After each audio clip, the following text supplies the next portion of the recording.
OPPO Reno 6 5G review proves why user experience matters.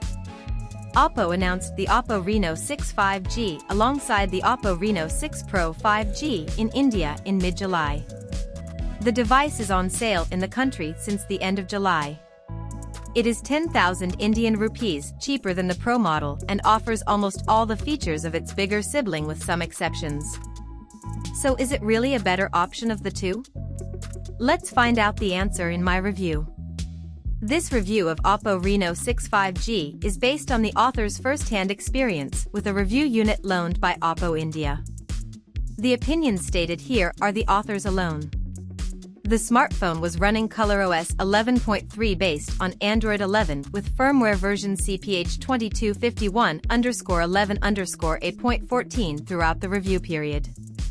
The OPPO Reno 6 5G is the smaller sibling of the OPPO Reno 6 Pro 5G that I reviewed back in July. The phone shares its DNA with the expensive model.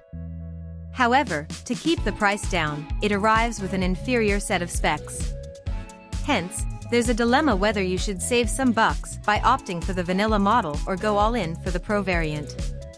The OPPO Reno 6 has a smaller 6.43-inch flat AMOLED display with a resolution of 2400 by 1080 pixels, FHD+, a 90 Hz refresh rate, and good sunlight visibility with up to 750 nits peak brightness.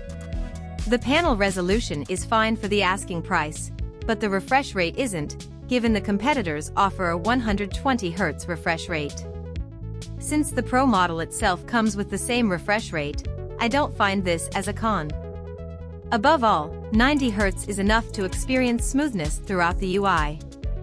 A normal user won't find a significant difference between 90 Hz and 120 Hz or more refresh rates. Personally, I liked the curved display on the Reno 6 Pro as opposed to a flat screen on the Reno 6. Because curved screens enable a better experience for gesture controls. Talking about the design, although the vanilla Reno 6 features the same OPPO Reno Glow design as its costlier brother, there's a distinction between the two. The AG glass on both phones look identical with a similar hue, but they feel different in your hand. Both devices have crystal structures on the rear, but the ones on the Pro variant are more prominent. In other words, you can sort of feel the crystals while holding the Reno 6 Pro. At least, that's what I remember from my experience. The same cannot be said for the vanilla Reno 6. Additionally, I felt more comfortable holding the Reno 6 Pro. Because the curved rear and front of the phone with a thin frame nested in my hands without the sharp sensation, which I felt while holding the Reno 6. Though the iPhone 12-13 series-like metal frame on the Reno 6 offers good grip, my preference is towards the plastic frame on the Reno 6 Pro. But there's one thing that I don't like about these two handsets. That's none other than their cameras. The Reno 6 not only has a near-identical camera setup, but also a very similar processing standard. It features the same 64MP primary sensor, 8MP ultra-wide shooter, 2MP macro snapper, and 32MP selfie camera from the Reno 6 Pro. The only lens it misses is the 2MP monochrome sensor. The output from these cameras is average, just like the cameras of Reno 6 Pro. This applies to both still photography and videography. Thankfully, OPPO appears to have fixed the issue with brightness with new system updates. Users need not fiddle with the slider to adjust brightness every time they click pictures. Another noticeable improvement is in skin color tones. They are better than earlier, but not perfect. Hopefully, we will finally get to see true-to-life skin color tones from the cameras of Reno phones in the near future. At the end of the day, the cameras need further improvements. Perhaps, we might see more refinements in the subsequent OTA software updates. Coming to the performance, the MediaTek Dimensity 900 inside this handset is comparable to the Qualcomm Snapdragon 768G present inside the devices like iQOO-Z3 5G. It is capable of playing high-end games in average graphic settings. It has the same optimization issues in games as I faced on the MediaTek Dimensity 1200 powered Reno 6 Pro. This restricts the phone from utilizing the silicon's true potential. However, I did not face any performance issues in day-to-day usage. Now, as I am done talking about where the phone has cut corners, let's take a look at why this smartphone matters despite its shortcomings. Why does user experience matters?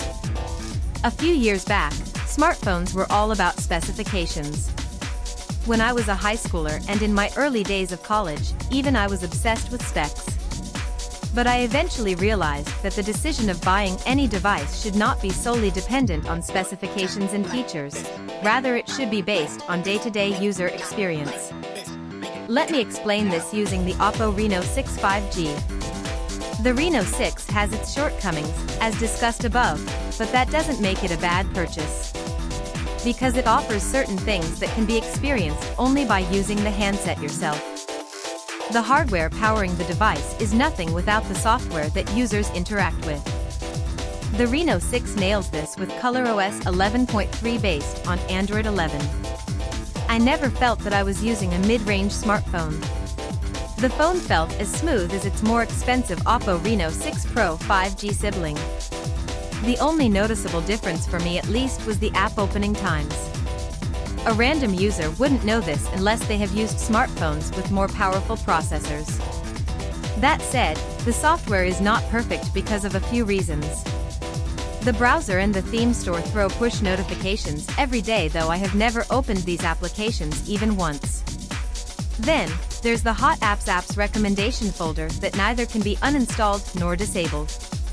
There are also several preloaded apps, in addition to Google Phone and Google Messages, instead of stock ColorOS contacts and messages applications. I am not against OEMs using Google Phone and Google Messages because of the call recording notification that most people detest. I don't like them because they look out of place on an Android skin that's not designed by Google. As far as the connectivity is concerned, the device has a dual SIM card slot that offers 5G connectivity. It has support for 13 5G bands and therefore, users need not worry about compatibility when the networks go live in India in the future. Then, there's VoLTE, the Wi-Fi, dual-band Wi-Fi 6, Bluetooth 5.2, NFC, and a USB Type-C port. The internet experience through both Wi-Fi and 4G mobile data is seamless. I didn't face any call drops either. Also, the connection with Bluetooth earphones remained stable without any issue. The earpiece and microphone perform well, as they should. The performance of the mono speaker is good, but it could have been even better with a stereo setup. The best thing about the OPPO Reno 6 5G is its endurance. The phone can easily last for 2 days on moderate usage that does not involve gaming. The standby performance is also fantastic. It's difficult to kill this handset's battery in a day unless you game or use cameras extensively. Even if it dies, the battery can be fueled up in around 30 minutes, thanks to SuperVOOC 2.0 fast charging protocol. The smartphone not only ships with the required charger and cable, but also a pair of USB Type-C earphones and a transparent silicone case. In a nutshell, customers get everything out of the box. They even need not invest in a screen protector as soon as they make the purchase, because the handset comes with a basic screen protector pre-applied. The only thing that hampers user experience on the Reno 6 is its haptics. OPPO shouldn't have cut corners on this one. The haptics from the Reno 6 Pro should have been retained. Now you know why day-to-day experience matters more than the specs. It is not a pleasure to use a smartphone without these traits. Hence, I personally prefer using a mid-range device with a good user experience rather than investing in a phone with powerful specs that lack crucial attributes discussed above. Just like the OPPO Reno 6 Pro 5G, the OPPO Reno 6 5G is not meant for everyone. If you are one of those customers who value user experience over specifications and features, then you should definitely consider checking out this handset. On the other hand, I certainly do not recommend this phone to those looking for a device for gaming or cameras. There are better options in this price segment for these purposes.